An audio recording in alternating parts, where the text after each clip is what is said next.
ఇక డీటెయిల్స్ చూస్తే తనకు రాజకీయాల్లో శత్రువులెవరూ లేరన్నారు సీఎం రేవంత్ రెడ్డి. తాను శత్రువుగా చూడాలన్న ఆ వ్యక్తికి అంతటి స్థాయి ఉండాలని చెప్పారు. వ్యక్తిగత పగ కోసం తన పదవిని అడ్డం పెట్టుకుంటే తనకన్నా మూర్ఖుడు ఇంకొకరు ఉండరని చెప్పారు. శత్రువులకు తన గెలిపే అసలైన శిక్ష అని చెప్పారు. తాను కర్మ సిద్ధాంతాన్ని నమ్ముతానన్న సీఎం రేవంత్ ఎవడి పాపాలకు వాడే బలైపోతారని చెప్పారు. అద్దాల మేడలు అభివృద్ధి కాదని, సంక్షేమ పథకాలు ప్రతి పేదవాడికి చేరినప్పుడే అసలైన విజయం అని చెప్పారు.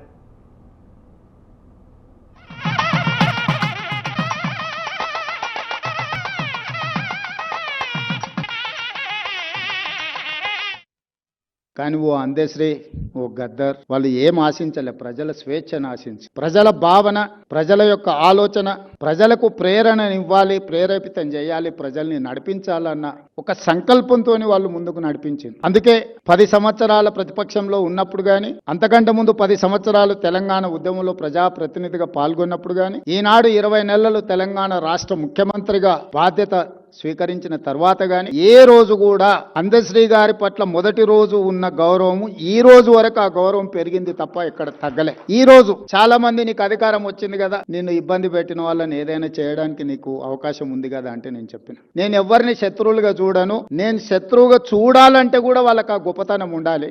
మధ్యతరగతి ఉమ్మడి కుటుంబంలో పెరిగిన నేను ఇంత గొప్ప అవకాశాన్ని 4 కోట్ల తెలంగాణ ప్రజలు ఇస్తే, ఈ అవకాశాన్ని 4 కోట్ల తెలంగాణ ప్రజల యొక్క సంక్షేమం కోసము, అభివృద్ధి కోసము, ఈ ప్రాంత అభ్యున్నతి కోసం ఉపయోగించకుండా నాకెవరో నచ్చలేదనో, నాకెవరి మీద కోపం వచ్చిందనో నేను ఈ అధికారాన్ని ఒకవేళ వినియోగిస్తే నాకంటే మూర్ఖుడు ఇంకొకడు ఉండడు అని నేను భావిస్తున్నాను. ఈ 20 నెలల్లో వాళ్ళు చేసుకున్న పాపాలకు వాళ్ళు పోతారని, నేను కర్మ సిద్ధాంతాన్ని ఎక్కువ నమ్ముతా. మనం చేసుకున్నది మన ఎంబడి వస్తుంది, ఎవరెంత చేస్తే వాళ్ళకి అంత వస్తుంది, వాళ్ళు అనుభవిస్తారని నేను ఎక్కువ నమ్ముతా.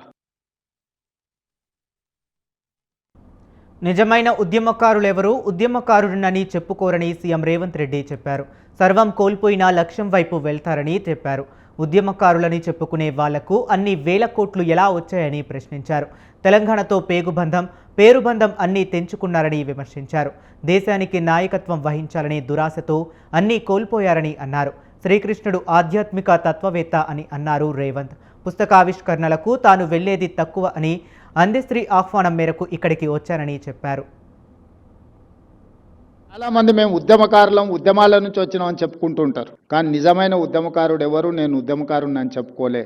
దానికి ఉదాహరణే అందశ్రీ గారు. చెగువేరా నుంచి మొదలు పెడితే అందశ్రీ వరకు ఉద్యమంలో ప్రజలకు స్ఫూర్తినిచ్చి లక్షలాది మందిని ఉద్యమ బాటను నడిపించి విజయ పథం వైపు నడిపించిన వాళ్ళు సర్వం కోల్పోయారు. కానీ కొద్దిమంది వ్యక్తులు ఉద్యమకారులం అని చెప్పుకునే వాళ్ళకు టీవీలు వచ్చినాయి, పేపర్లు వచ్చినాయి, ఫామ్ హౌజులు వచ్చినాయి, వేల కోట్ల పెట్టుబడులు వచ్చినాయి. అయినా మేము ఉద్యమకారులం అని చెప్పుకుంటూ ఉంటాం. ఈ రెండింటికున్న అంతరం ఏందో అందశ్రీ గారే చెప్పాలి. నాకైతే అర్థం కాలే ఇప్పటి వరకు. మేము ఉద్యమాన్ని కూడా ఆసరగా చేసుకున్న రాజకీయ నాయకులమే అని నేను అనుకుంటా తప్పితే, ఉద్యమకారులనే గొప్ప పదాన్ని మాకు మేము ఆపాదించుకుంటే అది సరైనది కాదేమో అని నేను అనుకుంటా.